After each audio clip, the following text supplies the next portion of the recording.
All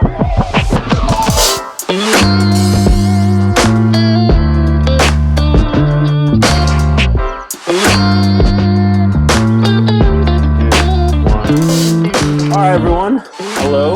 Welcome to week 5 of Provoking Conversations. You can see we have our fellow co-host here, Yaid Puente, holding up to 5. Can't see me. And then we also have here Moi Padilla. He's our special guest this week, joining us. We asked him because we thought he'd do a really good job at kind of exploring this topic with us. Plus, he's one of our mentors and one of our biggest role models. So we thought it was right for us to bring him on, especially with how much we've talked about him throughout the last few episodes. So, this week's topic is success. A lot of different variations of what this conversation can look like. We don't know exactly where it's going to go, but all we know it's going to be a good time, and I'm very excited to have this conversation. Before we get started with everything, Moi, I'd like to let you introduce yourself a little bit, tell the people who you are, what you do, and all that fun stuff. Cool. Well, hi everyone, and thanks, Irvin and Yaid, two of my favorites. Just such cool dudes. So I'm trying to learn from y'all tonight too. But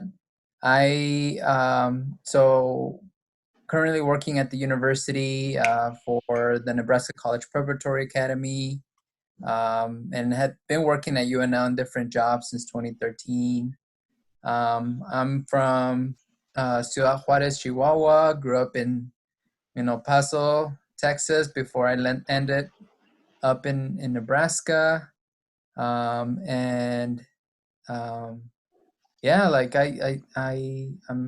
my partner Megan and my dog is usually our little family, and I have an older brother, younger sister, and yeah, that's a little bit about me. Solid.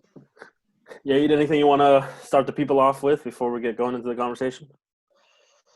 No, just the only thing I'm going to say is, one, I'm really excited for this. I know we talked about having Moi on here, and I'm happy this day has finally arrived. Moi is indeed one of the persons near and dear to my heart, and definitely big thanks for coming on the show, man. I appreciate it. My pleasure's all mine. All right. So, like we said, this week's topic is success, right? There's a couple things that we wanted to focus on when we brought Moi on, but I think the best way to start it is just kind of look at the definition and see what the actual definition of success is and kind of what success means to us. So if you look at the definition of success, it means like the accomplishment of an aim or purpose. That's a pretty broad kind of way to look at it, and I feel the more you explore success, especially as you get older, I don't think it's always has to revolve about accomplishing things in general, but I do like the terms of aim and purpose. Like, I think that's a good, those are two very good guiding words for a good definition. So I want to kind of throw this question at you guys and see what do you feel like success means to you guys? Whoever wants to go. I'll go. So when you asked about this topic, it was, well, I remember I took a class in college, leadership and organizations. I think it's something, I can't remember the exact title, with Dr. Colleen Jones. And she's a great, for me, she was the professor I wanted. Yeah, I took all her classes. I looked out for her. Mm-hmm. And I remember she said that she studied leadership in organizations a lot, but a lot of it is when you think of leaders, you also think of success. And so she's like, it's these two words are some of the things that most people are curious about and ask the most questions about, but they're still the ones that we know the least about. Because if you ask somebody what is success, you're probably going to get how many different responses, because there's no, the definition, right? Like, I think they try to do a really good job there of defining it, but even, I mean, you go to a school and ask a student what is success, and you're gonna get a ton of responses. And so then it's like there's all these people interested in being successful, wanting to be successful, but you really don't even know what that means all the time. There's the best definition I've seen is success is knowing your purpose in life. Okay, goes to that aim. Growing to reach your maximum potential in that purpose, and helping others or sowing seeds that benefit others to find their purpose. Ooh, I like that. And I was like, dang, like if you think about success, right? Like I'm like, do I know what my purpose is? And then once I figure that out, am I growing to be the best I can be in that purpose? And how am I helping others find that purpose and grow in that journey? So I was like, that has been the best definition I've seen of success, and I memorized it because I'm like, wow, like that is so profound. Yeah. So yeah, it's just kind of, I don't know. What do you think about that? I think I mean, that's probably the one that's spoken to me the most. I know for me, success has always sort of been like this thing that was defined by other people. I never quite felt like I was quite qualified to define it, appropriately for myself. And so, making that kind of connection and being able to see that, success is one of those things that I think everybody is best defining that by themselves and for themselves, because, in reality, I think that's really the person you should take. I guess, what's the word that I'm looking for? The other person you should really ask whether or not you've been successful is to yourself, that Right. like, I mean, I'm sure there are certain metrics, if you're trying to go to college, obviously you're going to talk to your advisor, and you can define success with that terminology in mind, but also like in terms of life, there isn't like a specific path that you're supposed to follow. So I think for me, defining that by myself, and I think that definition captures it so that it's very subjective, even though it is defined. And so I definitely appreciate that, because it definitely makes a lot of sense.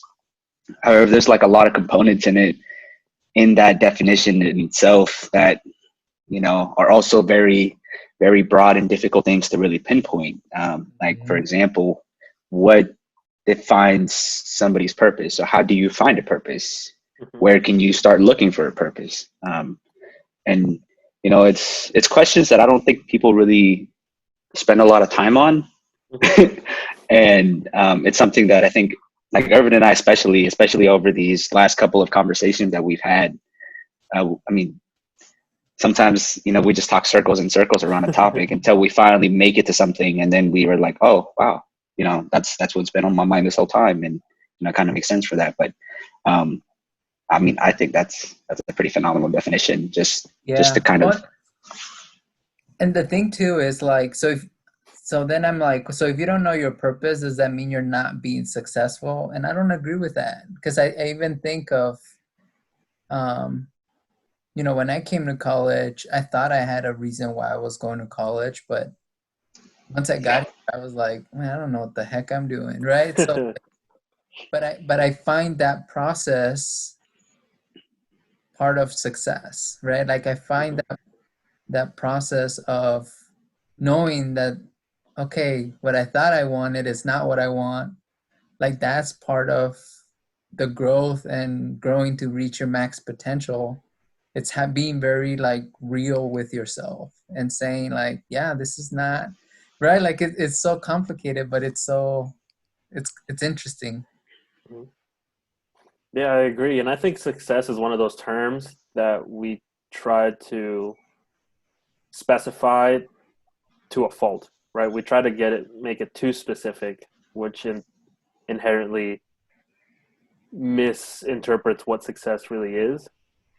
Like when you ask someone, like, what is success to you? A lot of times is it like positional success or like monetary success, but it's like that's part of the picture, right? But there's so many more aspects to it that that we don't even consider. Um, so I think like what you were saying really embodies that. It's such a complex idea, that you can't just generalize it as much as we do. I don't remember. I think this was one of the Tim Ferriss podcasts that I listened to. Could be maybe Jay Shetty, but they had someone on there who I don't remember what his name was, but they were talking about the power of like love in terms of success, and then it was like and finding your purpose. And the quote that stands out to me, even though I don't know the guy's name, I don't know his book, but it was like do what you love in service of people who love what you do, which still sticks out to me now. And I think it kind of goes like hand in hand with what you were saying, like to find your purpose, maximize your potential with that purpose, and then do that in service of others. I thought, I don't know, that's That always connects. I see yeah. that. Yeah. And I think a lot of people are more focused more on success rather than purpose. Mm-hmm. Right? Like I think when you go to college is so that you can get a better job, so that you make some more money and all that stuff. Mm-hmm. And I don't think we pay enough attention to finding that purpose, because it's kind of like what when you're growing up and your mom or Dio, whoever, is like, be whatever you want to be, just be the best you could be at that, right? I remember mom saying, like, if you're gonna be a garbage a sanitation worker, like, be the best sanitation worker out there, Mm-hmm. because you have to find that purpose, right? So it's the same thing with things. Sorry, I don't know where I was going with that thought, but It goes right along with how we go about things here. Yeah. And kind of, I guess, on the same terms with that, do you think our view of success gets lost as like first generation students? Like we take a different paint of what success is to us, or what a purpose is. I feel like a lot of times, at least with the people that I've talked to, success meant for you to, get your schooling, get a good job because that's what your parents wanted you to do, and you don't ever really explore what that actually means for yourself. Is that something that you would agree with? I've been, and you guys know I've worked with students, and there's been, I think the hardest conversations I've had is when a student wants to pursue a purpose or a passion, but they're not doing it because of the expectations or the responsibility they feel to their families. And especially for if they're first gen, Mm-hmm. it's not just you, but it's like your family that's coming along the process. Mm-hmm. And Yeah.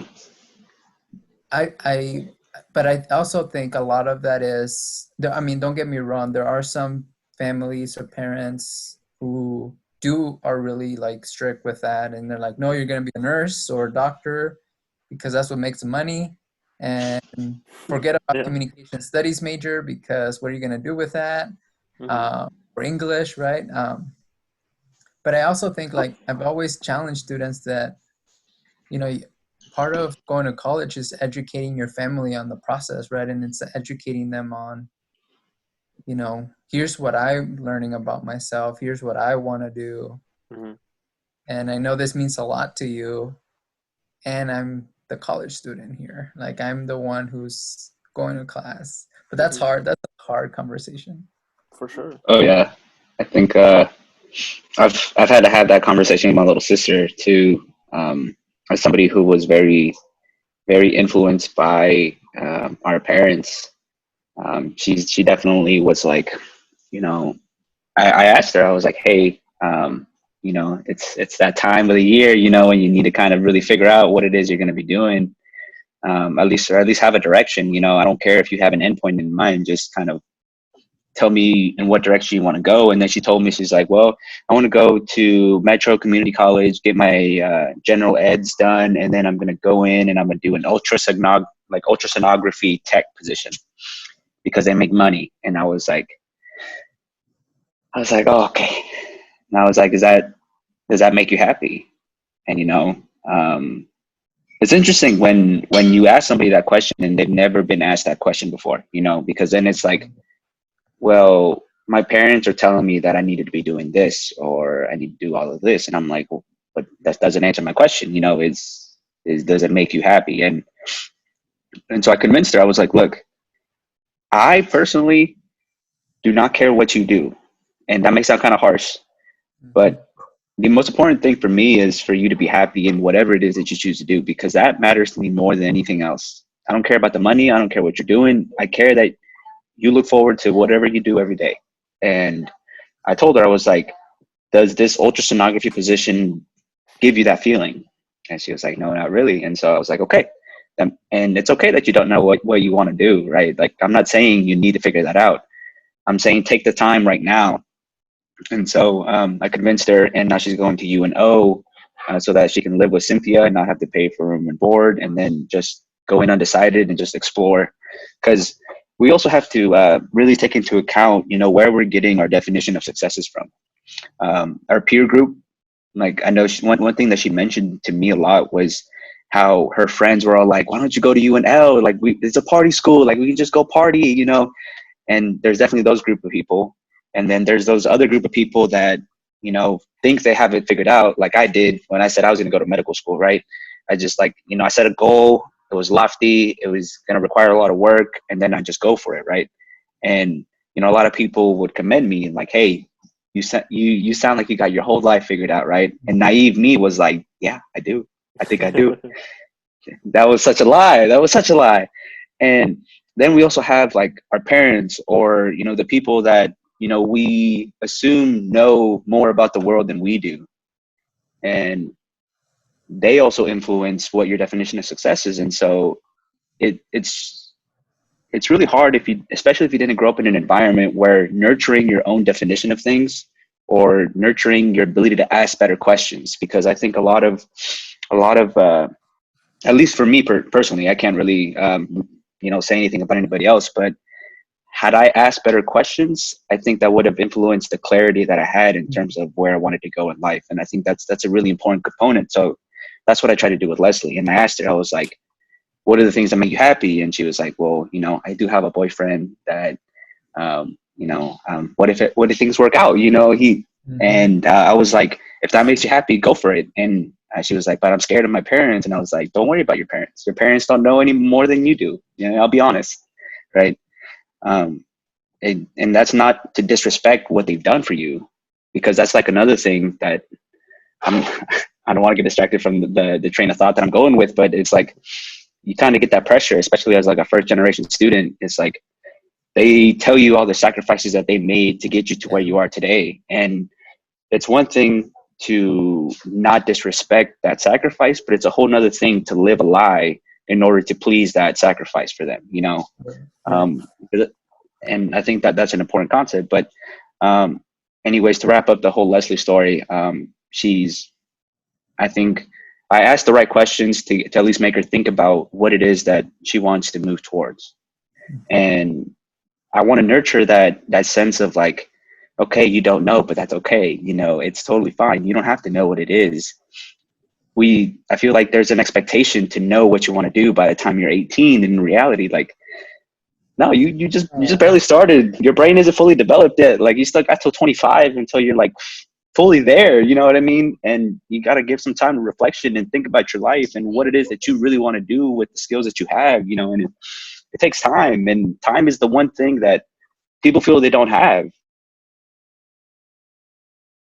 because such a fast-paced society, but that's going to go past the point I was trying to make. And so I think it's just, important to keep in mind all the different influences that really affect what your thoughts are. Because one of the things that Irvin says to me all the time, and he's like, don't believe everything that you think, right? Because it makes sense. Like, was it truly your thought, or did it come from your grandparents? Did it come from your mom Or did it come from your uncle? Did it come from your friend? Did it come from your neighbor? Did it come from that one movie that you watched? Did it come from the TV show? You know what I mean? And it's like, you have to really think about what is influencing you. And if you don't ask questions, you just accept, right? We have a very reactive posture to life where we just accept whatever is being told to us because we assume that they know more than we do, right? Yeah, you internalize the messages you hear. Mm-hmm. Absolutely. Then you take them as being truths. Mm-hmm. I like that. Don't believe everything you think. That's not an original thought. I saw that on the video, but I couldn't tell you what that's from. No, I don't remember. you know, yeah. There's research on this, guys. There's in my PhD, I've read some articles about immigrant students or students who come from families with immigrant backgrounds and the external factors that influence their decision-making process. That's And awesome. I want to read that research. it's super fascinating when you're like, dang, like also like your environment or your habitus, they call it habitus, is influences the people you meet that then set you up or position you. So think about our fraternity, for example, right? Because of the network, we're able to have connections with people who otherwise you would have never met. It's the same thing coming to a college environment. Mm-hmm. You meet people you would have never met in your typical life in GI or wherever. Auburn, Nebraska. Auburn. Yeah. Oh yeah. I have to say that is probably one of the greatest gifts that I think my parents were able to give me. I've talked to Irvin a little bit about this, and I'm not going to go too deep into it, but the fact that I was able to grow up and make mistakes in such an isolated environment where it was like, I wouldn't say it was the most supportive environment, but it definitely did not allow me to make some of the most horrible decisions I could have made at that age. You know what I mean? Because very impressionable youth, something that could have been, very bad had I been around like certain wrong people. Like there were already, some negative crowds that I was hanging around with, but it wouldn't have been as bad had I stayed in Texas, in Houston. Might have never made it to college. You know what I mean? And so that's one of the things that I personally thank my parents for. And it's like, because although it wasn't perfect, it did give me that chance, right? It did, put the odds in my favor. And so that's one of the things that I'm super grateful for, at least with that regards. But for sure, one of the avenues that we wanted to hit on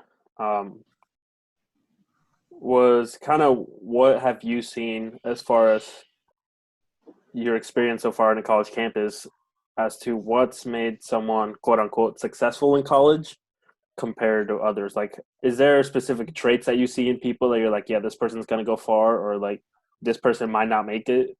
And then like, how have you gone about like helping maybe develop that in people? Because I'm everybody, like we've kind of talked about it before, like everybody's capable of anything. It's just whether you're able to nurture and kind of develop those skills. Some just take a little longer than others. So if I think of a college student, right, I'm going to define success as Graduating. Yep. Right? Because that's one metric of success. There are multiple. But so when it comes to graduation, and again, this goes back to research and literature, right? It's the one of the first things or factors that influences whether a student will graduate is how academically prepared they are. Especially when, I mean, you might remember your first couple weeks at UNL, and you're like, holy smokes, like this is no joke, right? Like it's going fast, the classes are large. So like how well you can manage that transition to the academic rigors. Then you have financial, right, factors. So can you afford tuition? Can you afford living on campus, managing expenses, all that stuff? And then the last one is belonging. So do you feel like you belong at the university? Do you have a home away from home? Are you homesick, right? And how are you coping with that homesickness? Um, do you have mentors? Do you have people you can talk to about challenges? People who graduate, they've learned they have the academic skills. They figured out a way to pay for college, and they found a sense of belonging on campus. Um, and the ones who don't do, unfortunately, leave the university is because, I mean, there could be other reasons, but majority fall under those three categories. Um, that, hey, just couldn't cut the slack with the classes, or ran out of money, or I hated it here, right? Like, it was not the right environment for me. And so, but the other definition of success, then taking it a little bit more, taking it further, is it's not only about getting your paper, right? Not only about getting that degree, but it goes back to the purpose, guys. Like, it goes back to, what do you want to do with that paper, right? Like, what are you going to, and you don't have to have it figured out, as I like how you said that, Yair. Because when I graduated, I went to grad school because I didn't have it figured out. Like, I just kept going. I'm still in school. But it's the process of, like, how do you, and you said this too, Irvin, how do you use your skills to help others, right? Like, how do you use um, whatever talents you have, and how do you apply that in a field or in a profession? So that's what comes to that question. Yeah. Really quick before we move on from this, so recently, Shadid was taking this course on learning how to learn. There's like this website that has like over like 100 different courses from like Ivy League schools that are free to use online, so you can sign up for them and stuff. And she was doing one on learning how to learn from UCLA, I believe. And she showed me this video of these two professors kind of breaking down what it means to have the imposter syndrome, and it's interesting how they explained it, because I had felt a lot of those feelings significantly in every stage. Even when I made it through college, there was like always this feeling like I never quite had that. Oh, dude, I'm killing it. Like, I'm here. This is mine. This degree. Nothing, no problem whatsoever. And now medical school. Oh man, the imposter syndrome was very hard, at least at the beginning, right? So I was curious. I was like, with the whole not belonging thing, is it just because they didn't find a niche, or because internally they just had a lot of different conflicting feelings of, maybe I don't belong here? You know what I mean? Because I think, I guess what I'm trying to ask is, like, what possibility of having that internal component could really affect the way a student feels about the environment that they're in, right?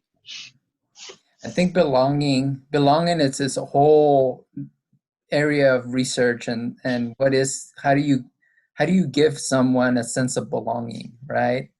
And that's hard, like, because we're humans, man. We're all so different. But it's, at the end of the day, right? Like, we want to be loved and cared for. So if you're not being loved and cared for, you don't belong. You don't feel like you belong. If you're not made feel like you matter, and people know you, and are genuinely interested in getting to know you, right? You don't feel like you belong. So think about, like, people who made you feel like you matter a lot. Most of the times, those people also make you feel like you belong. Or whether it's a student club, whether it's a sport, it's whatever acknowledges part of your humanness and your existence. I think that's, when they hit that chord with you, like, you're like, oh man, okay, So when I came to college and I was like, I need to find my people, like where my people at. Once I found them, I'm like, okay, I'm cool here, right? Like, because that was the sense of belonging I needed at that time. But I mean, the belonging, and I don't dabble so much in that because it's just like opening another can of worms, and I'm trying to like limit myself. But it's super interesting because that's seeing people who look like you gives you a sense of belonging. Oh yeah. Right? Oh yeah. Think about like how many Latino faculty members you've had as a college student, right? So, and if you were to have one, like you'd be like, man, like you just connect, like you don't even have to say or do anything. You just, so that's also another component of belonging. Oh yeah. Yeah. I definitely recognize that as somebody who didn't encounter their first Latino doctor until I was a senior in college. Um, is sometimes I look back and I'm like, damn, dude, how did I continue Go to through to your to education push? and Yeah, I'd never even seen anybody that even looked close to what I looked like at that point, and so I was like, whatever, dude. And that goes back to one of the things that I think motivates me now is um, I want to help people reach whatever it is that they want to reach by achieving that ultimate education status, right? Whatever that may mean. I'm gonna be a doctor. Okay, cool. But now I want to help bring up the next generation of doctors because for me personally, it's not enough for me to just become a doctor, right? I'd like to help others too, and incorporating that sense of belonging, I think, is a very, very important thing for me personally to understand. Um, just because it seems important to have that niche, but it also is very important not to just create comfort, because creating comfort just for the sake of having a place to rest your head doesn't necessarily translate over to pushing you towards success, because comfort can be a negative thing too. Like you can be around people that encourage negative things, and if that's what you're comfortable with, it's very easy to just go somewhere in an attempt to escape, but then seek out the same people because that's where you feel comfortable around, and then right, you end up right. just propagating that negative loop. But yeah. So what I hear you say, Yaid, is that your definition of success is becoming a medical doctor, trying to be the best doctor you can be, and helping other future medical doctors get to their, and that goes back to the definition of it's Yeah, cool. absolutely. Yeah, it makes sense. I think it's probably like a really good outline that I think can be used in a lot of different instances. Mm-hmm. And I'm curious to know where it always works, but I'm also curious to know where it doesn't work to see if that is a thing too. So for me in grad school, I remember, and this happened in grad school, right? So I was always a little delayed in life in many aspects. Still don't get facial hair all the way, but uh, I I remember I wrote a mission statement for myself, and my mission statement, I want to be an academically and experientially prepared leader in education, right? And so for me, success is working towards that. I'm I know I'm never gonna get there, probably not to my right, but at least that's what drives me, is like, how can I be more academically prepared? How can I be more experientially prepared to be a leader in my field? um, and it just hit me like a year and a half ago that I'm like, dang, like can't believe like that little thing I jotted down has stuck so much with me and has motivated me. That's been my motivation.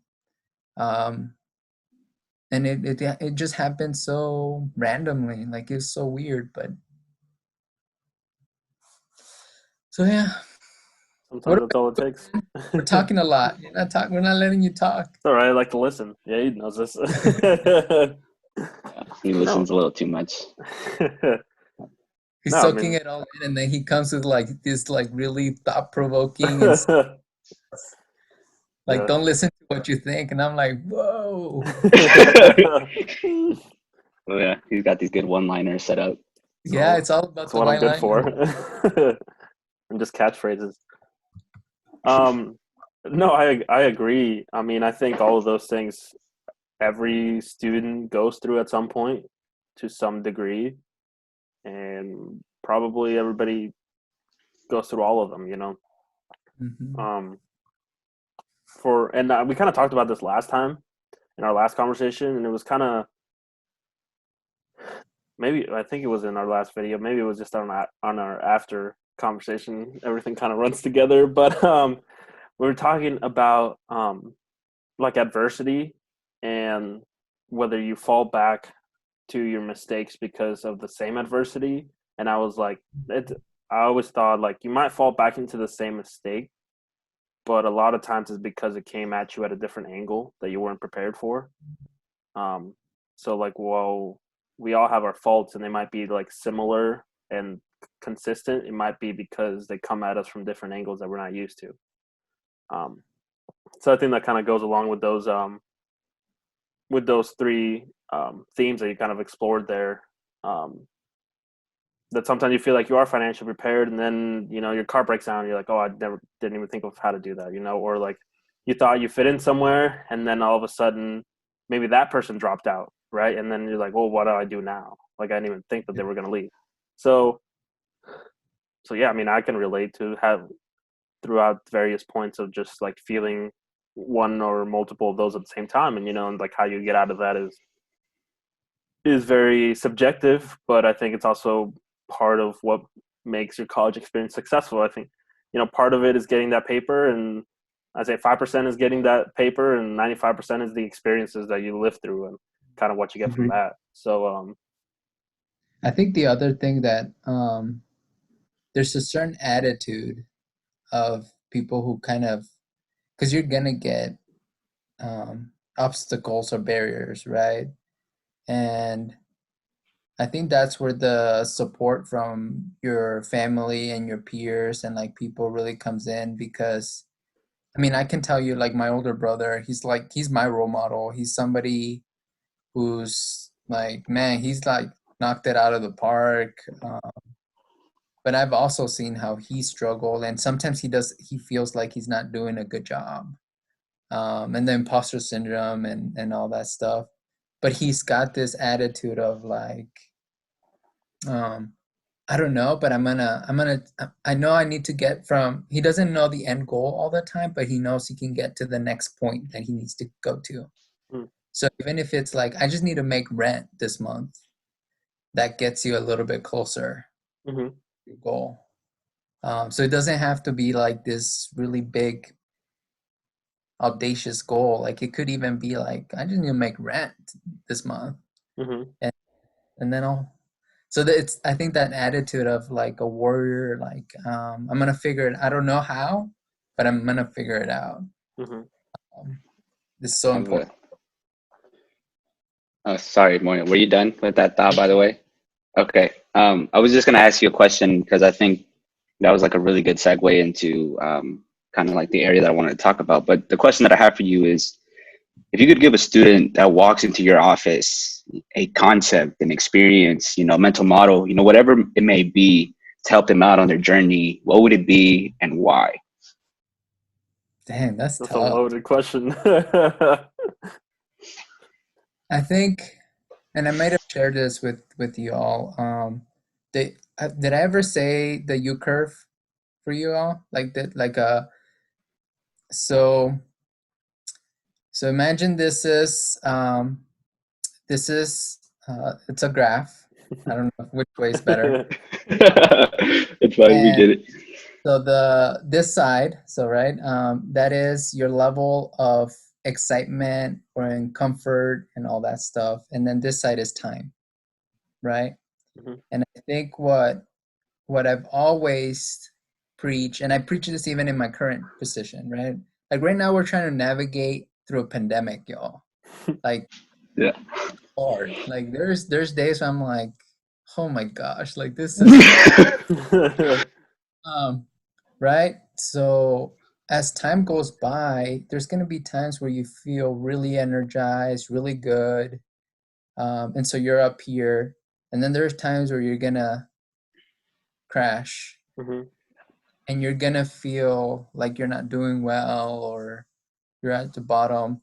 But it's a curve.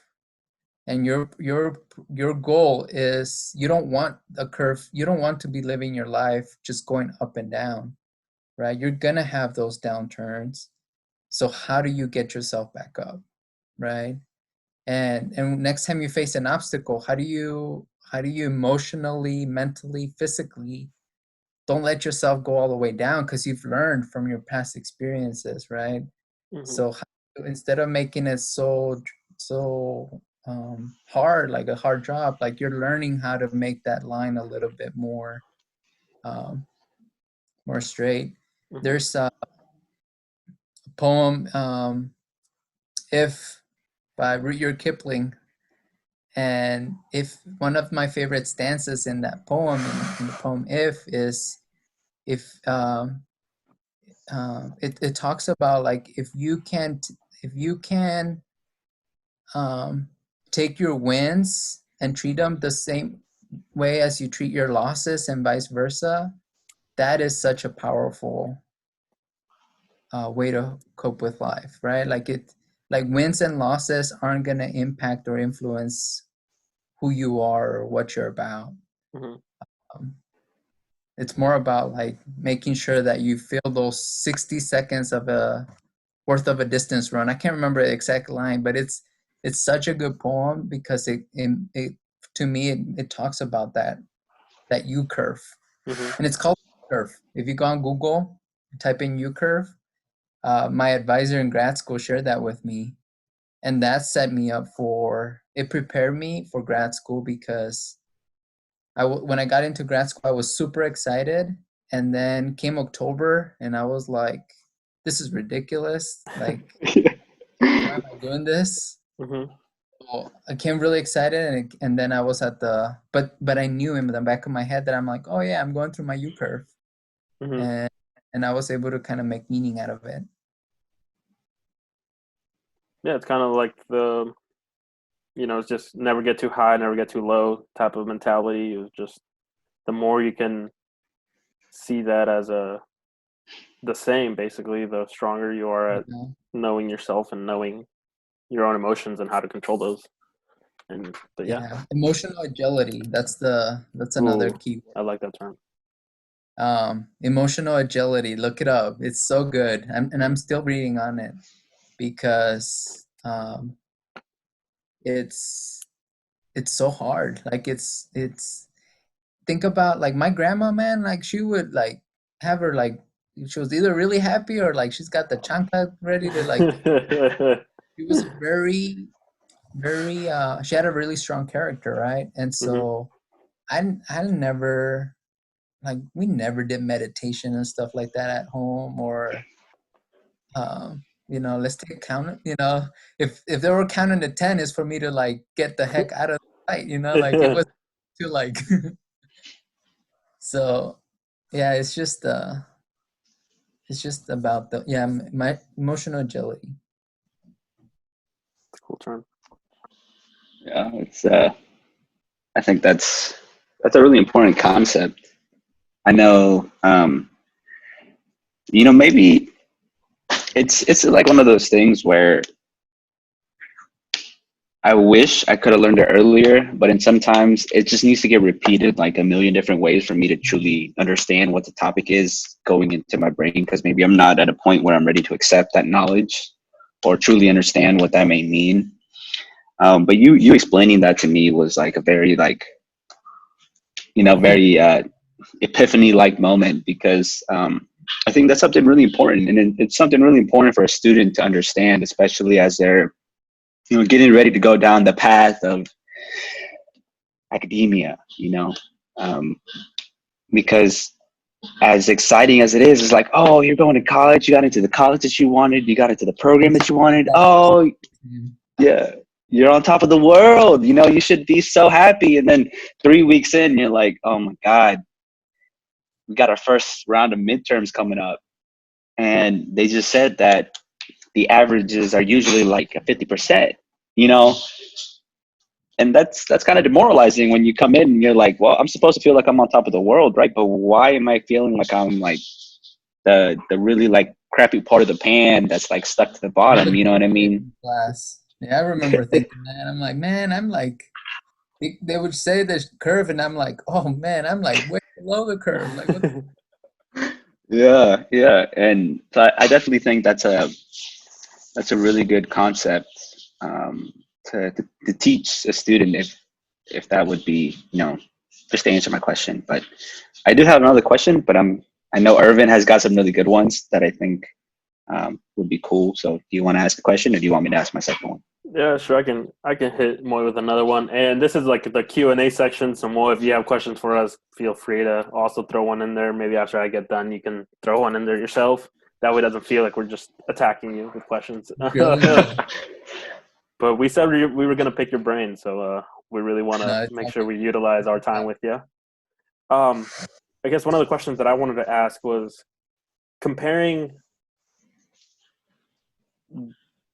what success looks like, or what people consider success, from when you were an undergrad compared to how people see success as now, right? Like, has that changed? Is that the same? Do people see success differently, or do you see students tend to typically still follow that same model of success, or have you seen it evolve?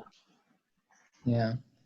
I think each generation has, I mean, different. So, for example, no, like when I was going to college, like this would have never happened. Like you guys getting together and like, hey, let's make this thing happen. Like you're makers, man. You're innovators. You create stuff. You create knowledge. You don't have to graduate from college to do this type of stuff. Um, we didn't really do that. Um, and and and so it's not a pro or a con. It's just I think each generation is different and has different needs.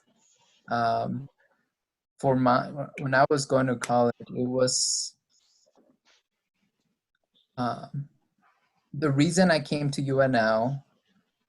There was a My mom didn't want me to go to Iraq to war, right? That was around the time when you know she was like, no, they're sending all these kids to Iraq, and some are not coming back, and so she was like freaked out, and she wouldn't even let me talk to the recruiters. um she's being mama bear on that side. So for her, like, it was very ingrained in me that success meant the college degree. Mm-hmm. I think nowadays people are more, they've expanded that definition. um, it's not just a college degree, but it's also what you do and make of yourself in college. Mm-hmm.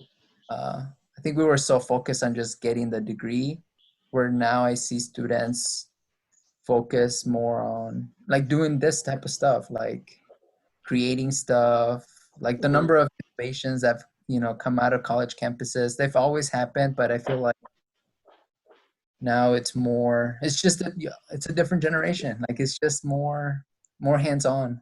Mm-hmm. Cool. But I'm not an expert in this, so I don't know what y'all think. That's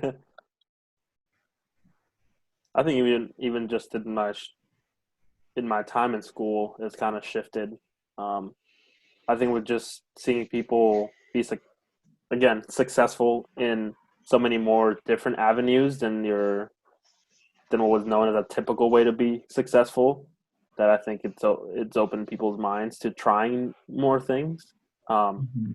So yeah, I could see that. Yeah, I think you know, it's a really good question, and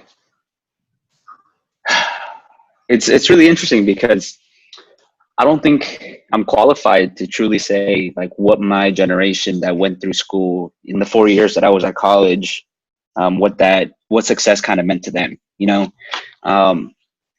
As I think about it, looking back, I spent a lot of time with the same group of people. I spent a lot of time around the ROTC people. I spent a lot of time around the fraternity, and then I spent a lot of time in the GON. And you know, in the GON specifically, which is something that I think we all share and we can kind of talk to, is the fact that a lot of people had a lot of lofty goals. Like they were shooting above whatever they were that they came in with. You know what I mean? Like they had, you know, visions for the impact that they wanted to have, right? And we also had those students that were just like, you know what, I just want to make sure that my family sacrifice was not in vain. You know, I felt like those were common themes that I felt like I kind of heard as I went through it. But I don't think I got a really good, accurate representation of what success meant in the long term over like a whole group of people. And because it brings up a really good question, you know, like, because there's obviously no right answer, right? And I feel like I'm, you know, almost not qualified because in a way I didn't know what success was to me. You know, I felt that success could have been getting that degree, right? Because that's what my parents led me to believe. But, you know, at the end of the day, when I die, my tombstone isn't going to have, you know, Bachelor of Science for microbiology, right? It's not gonna say that on my gravestone. It's only going to say the day that I was born and then the day that I died, right? Try some And I quote know, too. Probably have a quote on there. oh yeah, if I could have it my way, the quote that I would put on there is from Emiliano Zapata: "Prefiero morir de pie que vivir de rodillas." I'm gonna get that tatted on my chest, but I'm trying to get a bigger chest. Hey, prove it. Trying to get a bigger chest. Prove it. Oh, I will. It's gonna happen. I've already thought about it. I just want to get a bigger chest first, Oh, just so okay. that You it don't looks want it good, to you know. stretch. Yeah. I want to be, you know, just super squared out so that it really sticks out. You know what I mean? It looks good. You know what I'm saying? But that's besides the point. I think it's, oh man, I think I kind of lost my train of thought, but I hope that kind of makes sense a little bit because I think we have a way of just kind of accepting what the environment believes us, what the environment dictates our success to be, right? So, my parents dictated success for me a lot. When I was in high school, I was always told I was smart. So I believed that being smart was a success, right? And that was just one of the things I was inherently good at. I wasn't really good at sports, or at least I didn't put the effort in to be good at sports because I didn't know what that meant. You know what I mean? I couldn't appreciate for what it was because I didn't really have any particular role models. I think Irvin and I really talked about this when we broke down kind of like our history through school. And oh God, it was like different sides of the paper. Like, oh man. And it was just so interesting to kind of view it from that perspective. And so my definition was kind of made by my parents. Like I told my parents I was going to be a doctor and I was going to be a soldier. And while they maybe didn't support the fact that I wanted to be a soldier, they did support the fact that I wanted to be a doctor, right? And I was kind of one of those kids where my parents couldn't change my mind, right? Because I didn't really listen to them in the sense that they had told me a lot of things that led me down a very dead-end path and caused me a lot of pain. And in doing so, I kind of discredited what they would say to me, and not in a particular bad way. It's just in like one of the ways that an adolescent dude kind of learns, right? Like it's all right, that didn't work, so I'm just gonna assume that everything that you told me is kind of a lie, man, and I'm just gonna try to figure this thing out on my own because I'm not really getting any feedback from anybody else, Never really had that role model growing up until you were my first official peer mentor, Moi, just so you know. So I appreciate you because I think you were probably one of the reasons why I was able to make it through college. And you definitely helped me out by one, listening, and then also asking really good questions because you made me think of the answer myself, which I really thank you for because you started to introduce to me the concept of what it means for me to develop the answers to those questions myself, right? Not go outside of my way to really get those answers. And so I'm kind of going off a bit on a tangent, Irving, you should have stopped me a long time ago. But I think that kind of brings me back to my final answer. Is like I don't really feel comfortable truly taking a gauge at what the success could have meant for my people growing up. I just know that in the environment that I was in, it was a very specific thing. And that specific thing was changing the world, right? Trying to make, at least especially for people that look like them, you know, because they experience a different side of life, one that wasn't always full of abundance and usually filled with a lot of scarcity, right? And I think it seems pretty natural to as a human, for your people, if you're in a position that you are, especially going to college, because not everybody that looks like you goes to college, right? Trying to take that little piece of abundance and bringing it back to your people so that they can, you know, experience what it's like. At least from my perspective, I think that's an important component to it. I like that. For sure. It's all about asking questions. True. Yeah. Ask better questions. It's important. Yeah. You want better answers? Ask better questions. Oh yeah. See, here comes those one-liners, man. Yeah, that's what I'm saying. That's what Irvin hits me with. I'll give him a whole monologue, and then he'll just say one statement, and I'll just be like, "Want better answers? Ask better questions." You could have just stopped me like 30 minutes in, and you could have just said that and captured the whole idea of what I was trying to say. Yeah. I think. I mean, I've asked kind of the questions that I wanted to ask kind of along through the whole video. I don't know if you have another question for Moi, or Moi, if you have any questions. Yeah, Moi, let's, you have anything? Yeah. I feel like I'm, you know, it's so cool for me to like watch, you know, because I've known you guys for how long now? Like, I remember I had coffee with Irvin when you were like a freshman, like finishing your freshman year. In college, and you know I think I met you at maybe a mail initiative during your freshman year, or something like that. You were the keynote. What's your takeaway so far? Like if you had to give that, you know, you asked what's the takeaway lesson, or what's the takeaway point? Like what is your personal takeaway point? Like what would you share with your younger self or somebody coming up the ranks? I got mine. Do you want me to talk, Irvin? Yeah, I think I can give you. All right, I'll give you like minutes to think about it. Yeah, I'll give you some time to think about it. Right. You know, one, that's a really good question, right? Because you're asking me to go back in life, and you know, taking away one of the biggest concepts. And honestly, I do have to say, in the 4 years of college,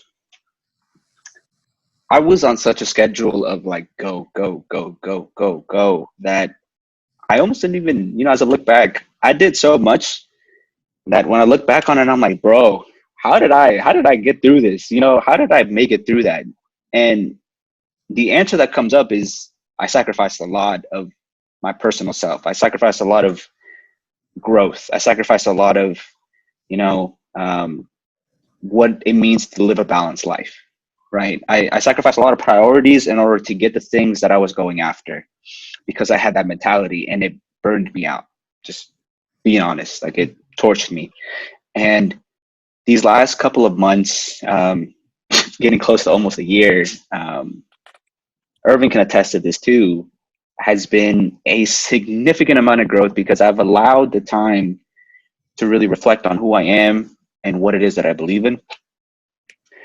And so that has been really, really wonderful. And I think for me, it was like learning that I was so gung-ho about fixing everything outside of me, right? I wanted to fix the world. I wanted to fix the fraternity. I wanted to fix my organizations. I wanted to fix all of these things. But I didn't know that inside I was like, oh, you know those Easter eggs that like you break, but then like the coating doesn't break, so then it's just like a cracked eggshell like underneath the little like paint, but it's not broken completely, like it's just barely held together by like the little outside of the paint or like the little foil or whatever. That's kind of what I was like on the inside, right? I was very broken and I was held together by just tape, because that's whenever something bad happened, I would grab the tape and I would just be like, dude, just make it through it, man. Come on, keep going. You're almost there. 4 years, man. You got it. Afterwards, everything's gonna be fine. You're gonna be happy. You're gonna figure out what it is that your life means. You're gonna figure out all these things, bro. Just push it off until then, right? And then that day came, and I was like, oh nope, don't have any answers, man. Totally confused. I'm lost, and now I have nobody to talk to, and I'm by myself in a different state. And that was a very, very interesting place because, you know, I had to finally sort through it all. I had to go inside and, you know, metaphorically clean my room, right? I've become a big fan of Jordan Peterson just because of how empowering his message is. Especially like if you read his books and you listen to his talks, like it's allowed me to begin to ask myself these questions. I was so gung ho about changing the world, man. I was so gung ho about doing all these things, but inside I was like this hurt, broken child that never really quite got fixed.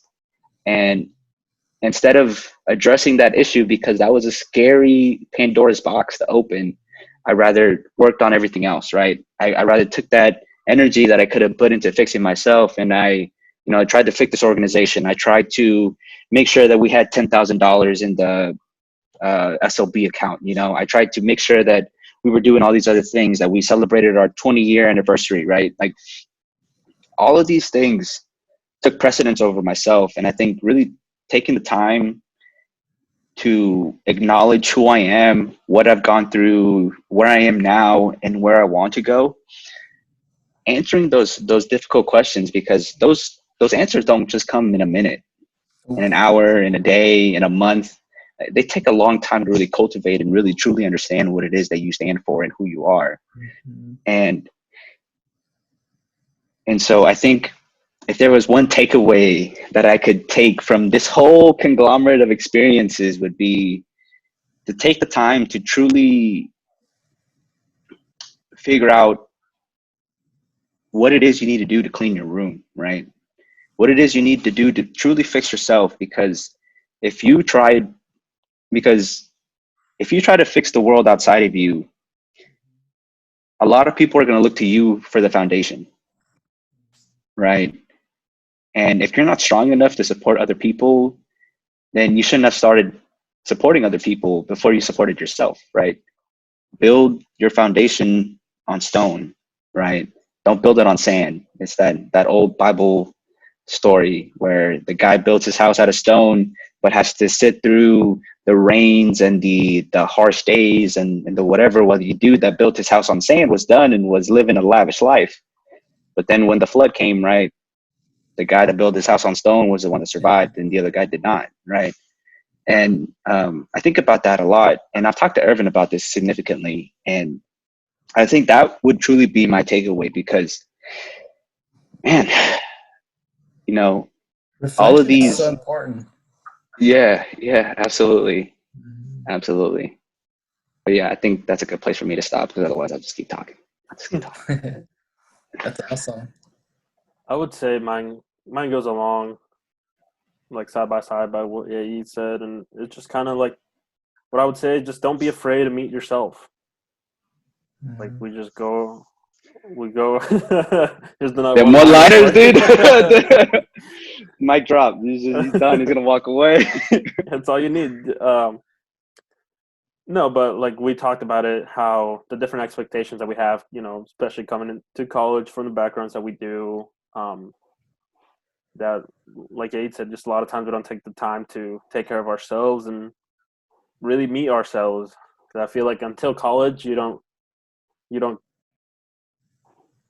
College gives you many opportunities and experiences to make you learn who you are, right? Whether that's from positive experiences or negative experiences, either way, you win some, you learn some. So you're gonna get glimpses at who you are, and then it's up to you what you're gonna do with that information, right? Are you gonna use that information to just kind of like, cool, that's how I am. That's how I'm always gonna be. Or it's like, oh, I don't like that. I'm gonna change that. So just not being afraid, to meet yourself, meet who you are. Like you said, like reflection is just so important. Because the more you understand yourself, the more you can do to help others. And that's something that you'll need to do for the rest of, I think, right? I mean, like I try to reflect more. I try to risk more. I think because it's just I like that. Good job, guys. Thanks for that. What's the author that you mentioned, Yaid? Jordan Peterson. Jordan McPeterson? And just Jordan Peterson. Sorry, I don't know if I said I'm like. No, just Jordan Peterson. Like he has a lot. Go ahead. Sorry. Oh no, yeah. He has like a lot of YouTube stuff. Like there's a lot of free YouTube. But I will caution you because there is a lot of stuff on the web about him being like an awful freaking human being and stuff. And especially since you're in academia, that's one thing I want to encourage you about is just like the way he's perceived. So don't just drop that name anywhere because you might be put into a box that you might. Yeah. It's polarizing. He'll be polarizing, and it doesn't make sense to me because like if you truly took some time to listen to what he said and reflect on what he's talking about, I think you would notice that he doesn't represent the thing that they're trying to pin him for, And so all I ask is just go with an open mind, but expect to see some pushback from people. But I personally have. But yeah, that's good. Yeah, it's been a wonderful experience, like learning about the things that he's done because it's impressive to see what somebody can think and hold it and go through and start from I'm talking about the basement. He builds up his arguments from the basement. So I'm talking about each one of his videos are like an hour, 2 hours long. So they're like a commitment, but if you can sit through it and you can listen to it and you can, continue to follow his things or his book, 12 Rules for Life, I think have been, phenomenally like thought provoking, It's wonderful. No it's pun wonderful. Intended. Yeah. No pun intended at all. I guess, Moi, I do have this question, but in a way you kind of talked about it, but I guess I'm, maybe in an indirect way you mentioned it. So what was one of the hardest / most worthwhile lessons you learned, and what made it so difficult to learn it? Dang, there were so many. You can get the top 3 if you want.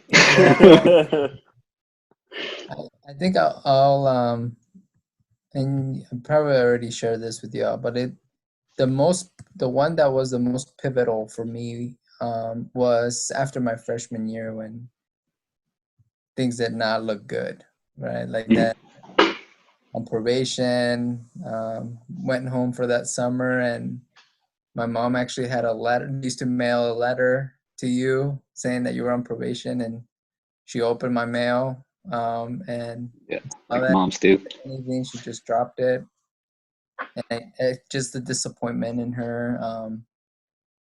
I think that was such a hard year because that's when I hit rock bottom. Like my self-esteem was low, my finances were low, my direction was low. Like everything was I didn't know what to do, right?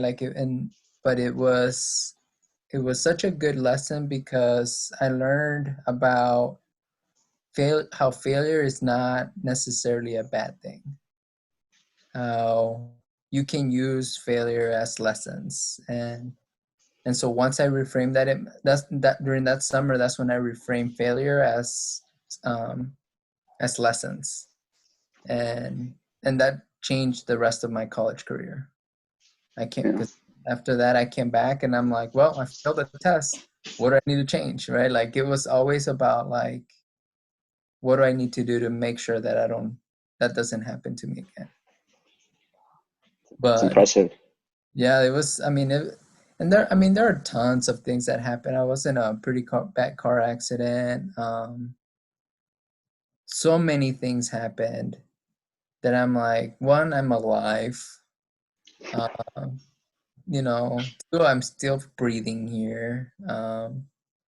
So it's just, yeah, like I think that's what's so cool about everyone's journey is like we all have our stories, we all have our obstacles, and it's all about mindset. Like it's about how you reframe things and keep pushing.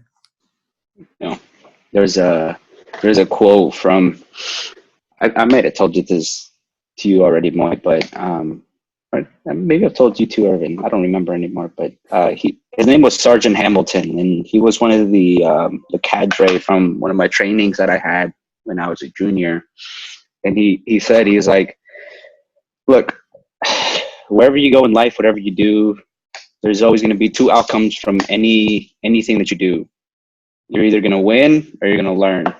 There is no losing, right? And it's interesting because the dude he's a crazy guy. Like he was special forces, he was a combat medic, like he had done all sorts of crazy stuff that he wasn't allowed to talk about. And then he says like one of his most beautiful moments in his life was delivering his own child. And like just to give you just an example of like what this guy was like, and I must say like that sounds like exactly kind of what you were saying was you were allowed you reframed your failure, which I think is a really important component and a really important thing to truly take away. And for me, I felt like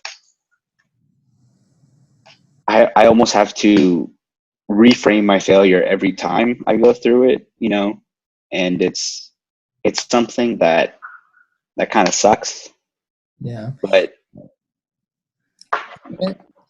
Human beings overthink overthink threats, overthink fears, and you don't and you underthink, or I don't even know if that's a word, like you underestimate the opportunities or the strengths that you have. So pandemic, for example, right? There's a lot of fear and a lot of anxiety over the pandemic, right? And it's very real, like I get it. But there's also a lot of talent and there's a lot of creativity out there. And so we need to focus on that rather than the fear, right? Like imagine if our scientists were like, "Oh my gosh, I don't know how to find a vaccine." No, man, they're like, "We know how to find vaccines. We know this process. It just takes time." Um, it's all about and it goes back to like what Irvin was saying, like don't listen to your Hmm. um, Don't believe it everything don't don't believe believe everything everything you you think. think Yeah. because because you just have to like then force yourself to look at whatever particular thing your issue through a different angle. Um, but that happened to me. So I mean, people ask me sometimes like, "Do you wish? Is there anything you would have changed in your undergrad?" And I'm like, "No, like for sure I would have preferred not to go through that, but at the same time I had to experience that." Mm-hmm. yeah, oh yeah, I feel that heavily, man. Spoke to my soul. Yeah, cool. Yeah, I mean, it's crazy. Experiences are all everything, kind of sets you up to who you are at the present, and you hope that Here's the that's. scary though part. Here's the here's the radical candor thing, right? Like if you look at that little curve I was saying, Mm-hmm.